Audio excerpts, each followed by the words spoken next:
Donc j'étais vraiment juste Zénab et je kiffais tellement ça.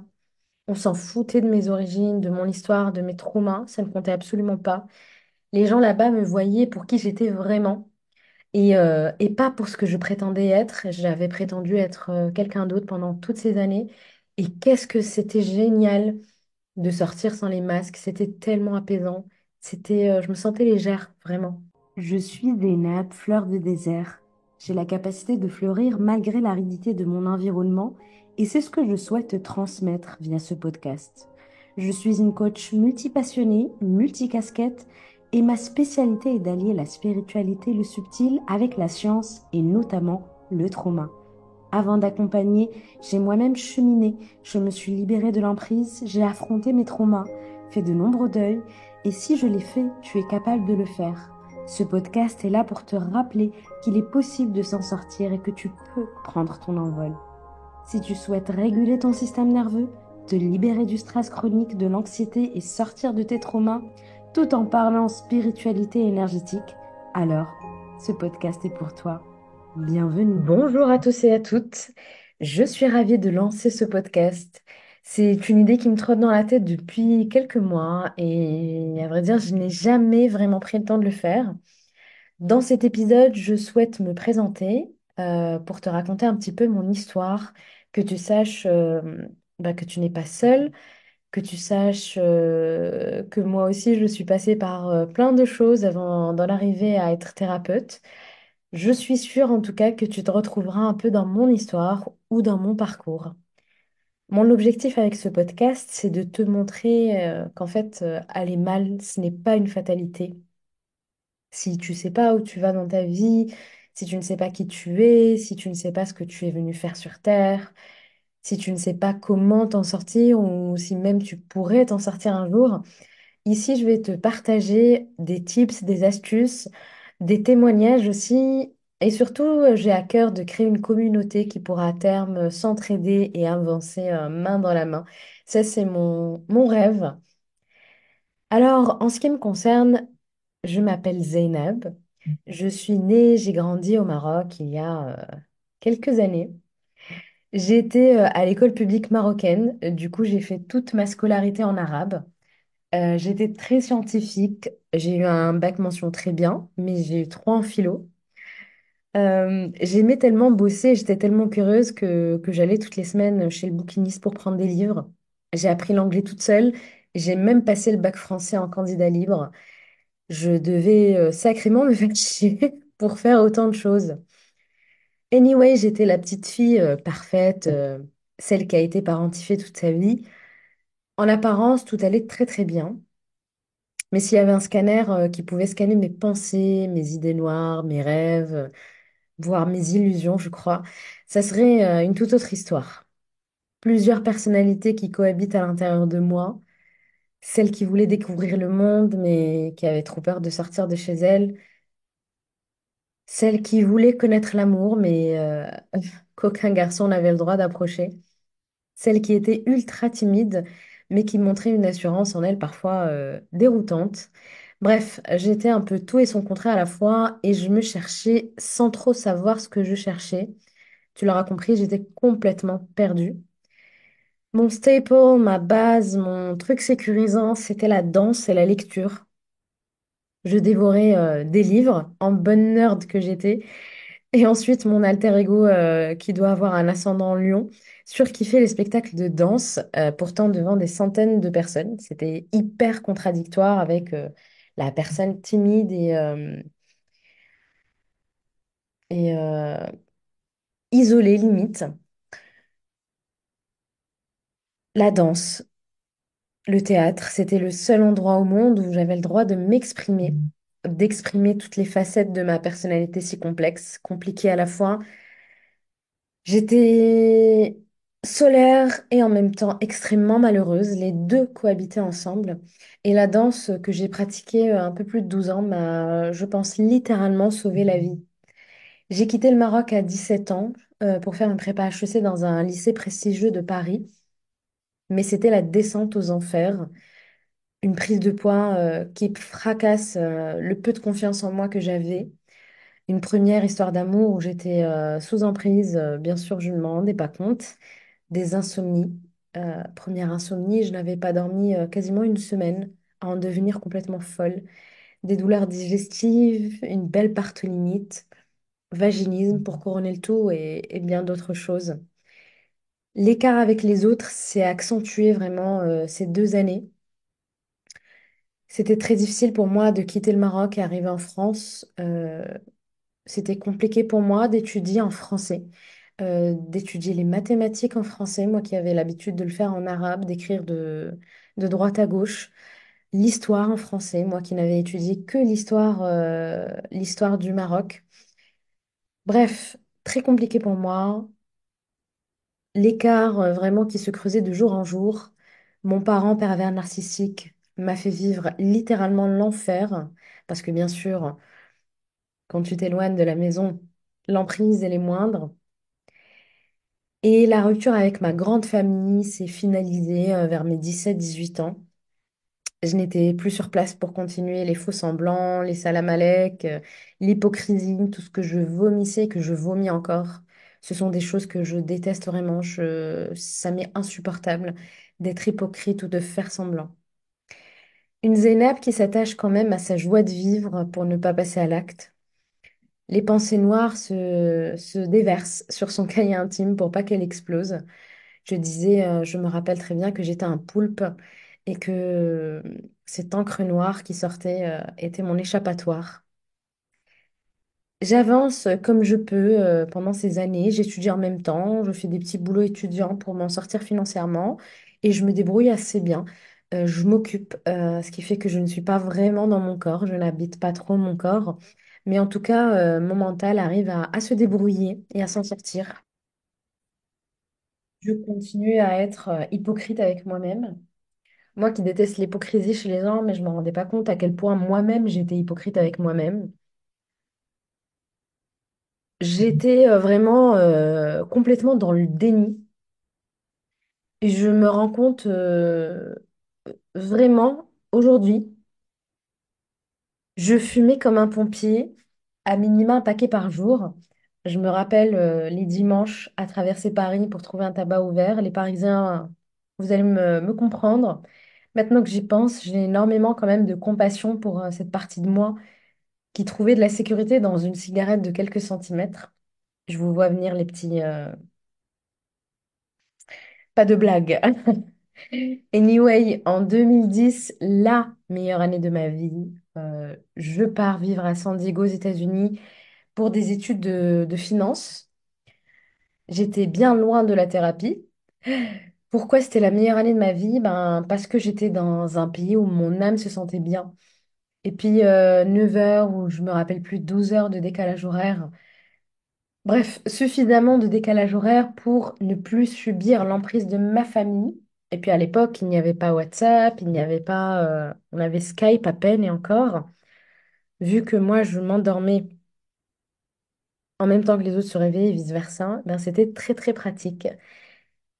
J'étais libre comme le vent, en tout cas je me sentais libre comme le vent. Je rencontrais des personnes du monde entier et la Sagittaire en moi adore.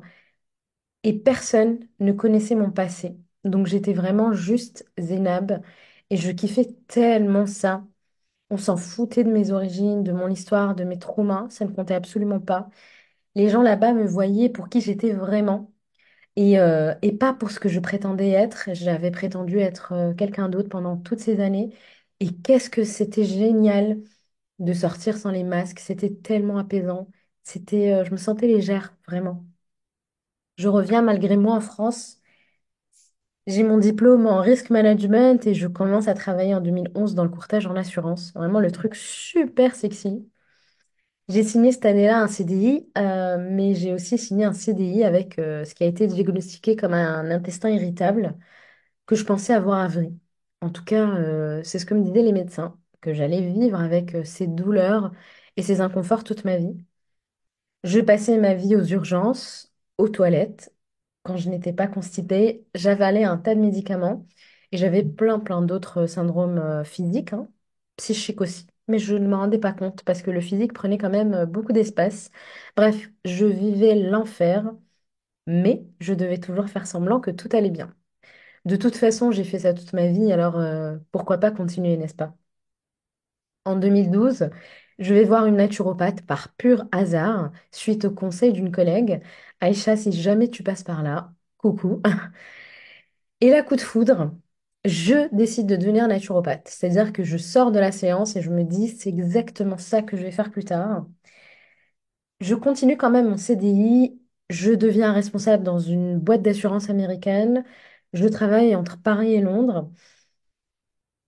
Et je me forme secrètement à la naturopathie les week-ends. C'était mon amant des week-ends. J'avais une relation un petit peu secrète, j'ai l'impression.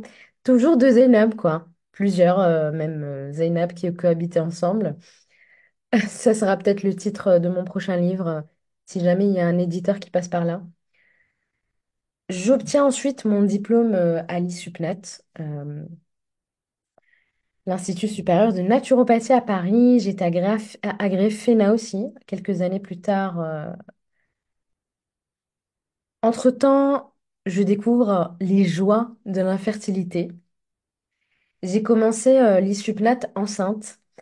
J'avais même deux collègues enceintes qui, elles, ont mené leur grossesse à terme, mais la mienne s'est arrêtée à 3 mois. C'était une période très, très éprouvante parce qu'il fallait continuer à faire semblant. J'ai été cette femme sur trois ou sur quatre qui ne continue pas sa grossesse. J'ai été cette statistique-là. Je l'ai vécue dans ma chair et ça a été horriblement douloureux.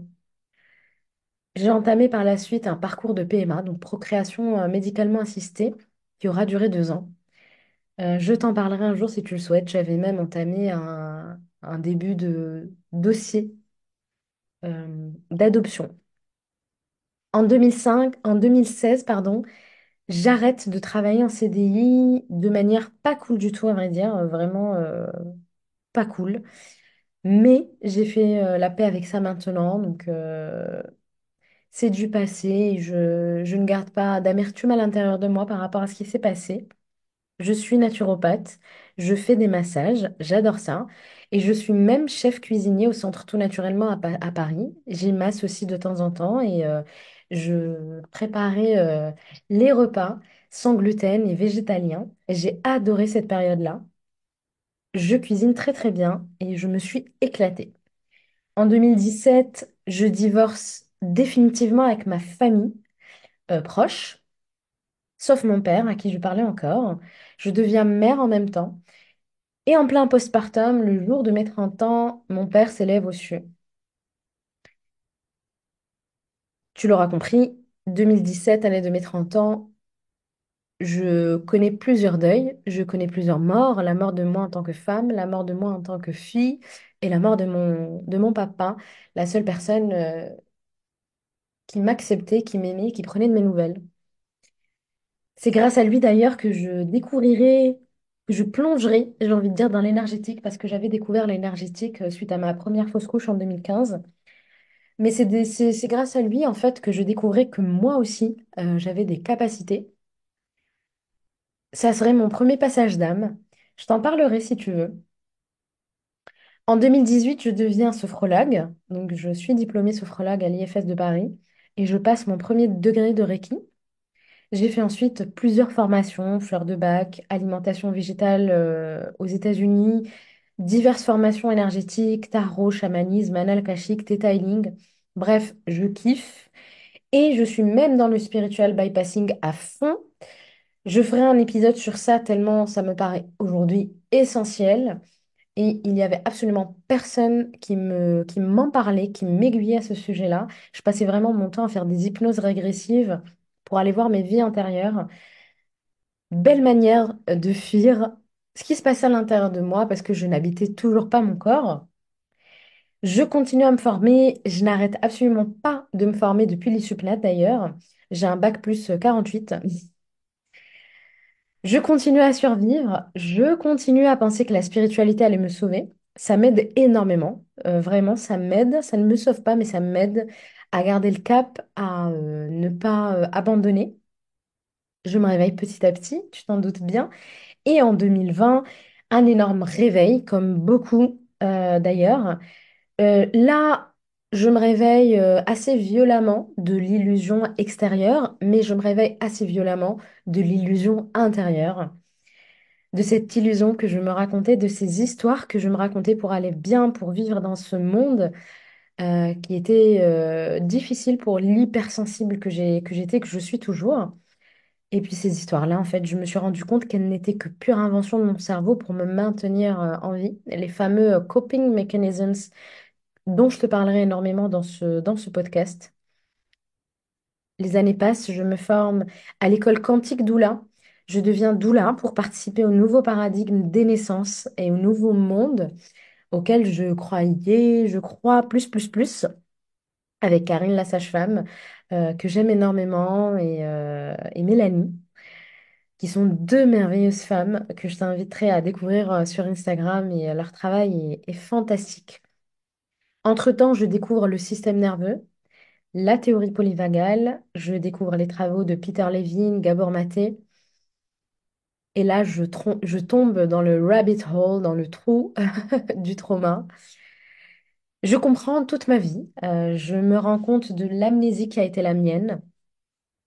Je n'ai aucun souvenir d'anniversaire de toute ma vie, par exemple, et mes premiers souvenirs datent du collège, voire même du lycée. Tous les souvenirs que je pensais avoir de ma vie venaient de photos ou de vidéos. Et là, le gros choc, qui ne se souvient pas de sa vie? Je n'ai absolument aucun souvenir avant 13 ans au moins, vraiment. Je découvre le trauma complexe et je comprends à quel point je suis dans ce cas de figure et je comprends à quel point je suis dans la survie. Je décide d'arrêter de pratiquer la naturopathie que j'ai pratiquée pendant plusieurs années ainsi que le Theta Healing. Donc c'est une forme de guérison via les ondes Theta en état modifié de conscience. Deux pratiques qui ne prennent pas en compte le trauma, qui ne sont pas assez holistiques pour moi, quoique moi j'ai toujours pratiqué la naturopathie de manière holistique et c'est ça vraiment la naturopathie. En tout cas, ces pratiques-là ne me faisaient plus vibrer et je garde certaines pratiques énergétiques et le coaching aujourd'hui thérapeutique trauma informé, formé même. Tu te doutes bien que je me forme en non-stop. Ça devient limite ma mission de comprendre mes mécanismes, de comprendre les mécanismes des personnes que j'accompagnais, que j'accompagne toujours. Et du coup, je me forme en non-stop au système nerveux, à la théorie polyvagale, aux pratiques somatiques. Je me forme également à la psychotraumatologie. Je suis fascinée par ce nouveau monde que je découvre. Et puis, je comprends à quel point j'étais dans le spiritual bypassing et que je passais à côté de quelque chose. Je m'excuse vraiment de la longueur de ce podcast. J'ai essayé vraiment de réduire. Je ne suis pas vraiment rentrée dans les détails parce que je ne pensais pas que c'était important. Si vous avez des questions au sujet de mon histoire, au sujet de ma vie, au sujet de comment j'en suis arrivée à devenir thérapeute, j'y répondrai avec énormément de plaisir. Je ferai, je pense, un épisode entier sur comment je suis tombée dans la spiritualité, qui m'a à la fois sauvée et à la fois gardée dans un déni de mes traumas. Mais c'est génial parce que c'est exactement grâce à tout ça que je suis capable de jongler avec autant d'expertise entre la science du trauma et le subtil. Je suis multipassionnée, je m'assume enfin, et ça, tu le comprendras au fur et à mesure des épisodes. Merci de m'avoir écouté et à bientôt.